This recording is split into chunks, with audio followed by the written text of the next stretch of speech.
जतने दुलरुई बन के रही नई हार में, उतने अभागत बनी ससुरा के घर में।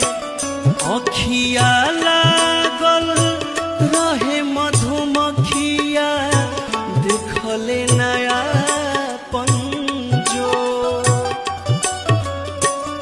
अखिया लागल रहे मधुमखिया, देखले नया पंजोर। भाठी दिहले पापाए मामी, दुलरी धिया